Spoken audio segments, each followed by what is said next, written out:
Assalamu alaikum урматтуу мекендештер.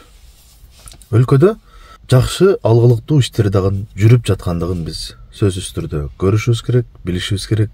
Мисал катары айта турган болсок, мени кубандырган туннель жолдорун Жапон өлкөсүнүн ишкерлери менен Кыргызстандын ортосунда келишимдер менен курулуп бүтүп жаткандагысы бул эч жылытарлык кадамдар деп айтсак биз жаңылышпайбыз.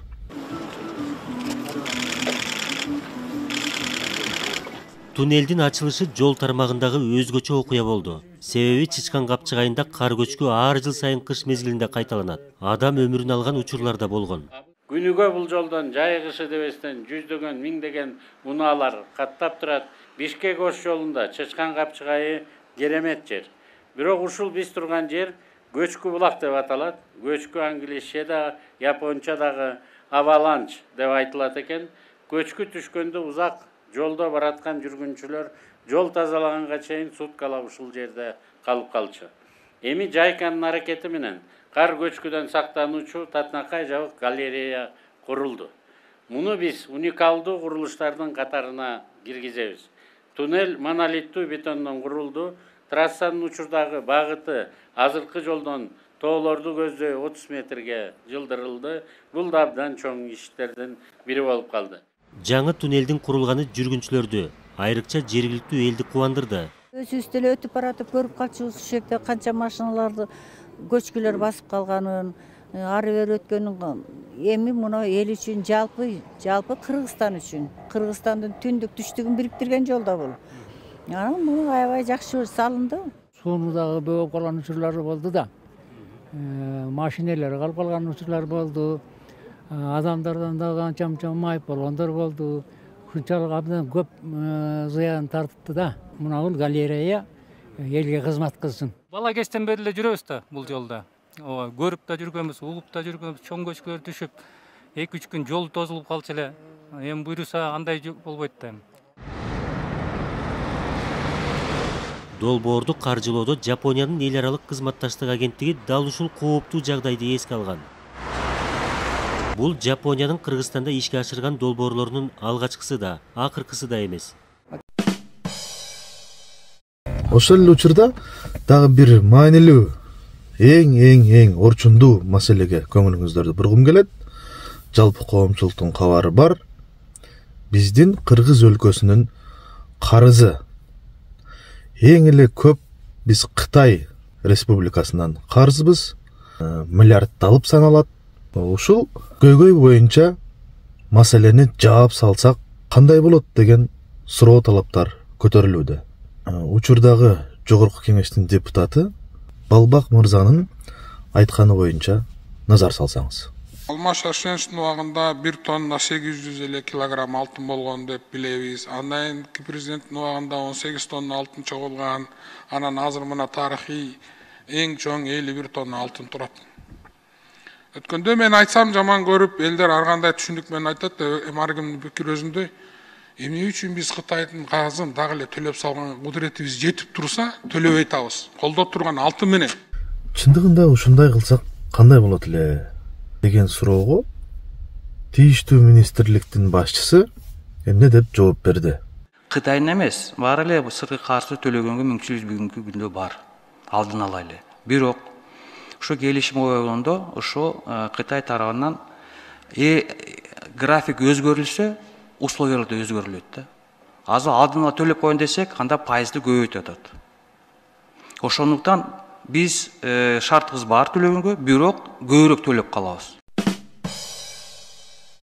Эми баарыбызга эле маалым, көп эле башка өлкөлөрдө дагы кредит рассрочка деген маселелер бар. Бөлүп төлөө ыкмасы менен келишимдер бекитилет. Мисалга ала турган болсок, ай сайын белгиленген сумманы белгиленген мөөнөткө чейин бөлүп төлөп келсеңиз, өзүнчө бир кошуп төлөө проценти чыгат. Ошол эле учурда 99% дүйнөлүк практикада ушундай. Эгер белгиленген мөөнөттөн эртерээк чогултуп төлөй турган болсоңуз, сөзсүз түрдө кошумча пайызы кыскартылат деген жерлери бар. Эми ушул жагдайларды эске ала турган болсок, биздин азыр министрлик айтып жатканы, эгерде азыр деле бүгүнкү күндө Кытай эле эмес, бардык Кыргыз Республикасына таандык болгон карыздарды жаап салганга бүгүнкү күндө мамлекеттин акыбалы жетиштүү дегендей сөз айтты. Эмне үчүн жаппай жатабыз? Анткени Кыргыз менен Кытайдын ортосундагы келишимде Кытай тараптын ушундай белгиленген принциптери бар. Эгер келишимдерди бузуп эрте төлөй турган болсок, кошуп төлөө пайызы көбүрөөк төлөнүп калат дегендей мааниде сөз айтты. Бирок дүйнөлүк практикада жол жоболор бир аз башкачараак болууга тийиш. Макул, ошондой болсун дейли. Бүгүнкү күндө Садыр Жапаровдун президент болуп турган доорунда ушунчалык мүмкүнчүлүк болуп турганда, карызды толук жаап койгонго биздин өлкөнүн бюджетинин кудурети жетип турган кербези болсо, муну бир аз көбүрөөк болсо дагы төлөп салган жакшыраак болуп эсептелер эле да. Анткени бул кишинин доорунда ушинтип толук карызды жапты деген бул муунга тарыхта алтын тамгалар менен жазылып калмак. Эмне үчүн биз бөлүп төлөп ушинтип жүрө беребиз деген суроону өзүнө бериш керек дагы учурдагы бийлик. Бир гана жараткан билет, эртең бүрсү күнү эмне болуп кетет, кандай заман болот. Дүйнөдө ар кандай огош кыйыштар, ызчуулар болуп атат. Биринчиден Кудай сактасын, кымбатчылык жүрүп атат, ар кандай өзгөрүүлөр болуп атат. Ошол жалпы жагдайларды эске алуу менен мүмкүнчүлүк болуп турган учурда бүгүнкү күндө Кыргыз өкмөтүндө, Кудайга шүгүр, кем байлыктарды өкмөт өзү иштетип, ушунча байлык чогултулуп турган учурда кампада жыйналып жаткан моментинде төлөп салган бул эң бир туура кадам болор эле. Анткени карыз бул өтө жаман. Айрыкча Кытай эл республикасынан аябагандай ири өлчөмдөгү карызыбыз бар. Бул айтканга гана оңой. Жалпысынан элдин талабы дагы, элдин каалоосу дагы мүмкүн болушунча эртерээк жаап салуу деген гана тилектерди тилеп олтурушат. Урматтуу Садыр Жапаров, эртеңки күнү өзүңүздүн ушундай ишмердүүлүгүңүзгө чоң из калтырганга мүмкүнчүлүк болуп турганда, колуңуздан келип турган учурда токтоосуз карызды жаап салганыңыз бул өтө туура кадам болор эле деп айтар элем.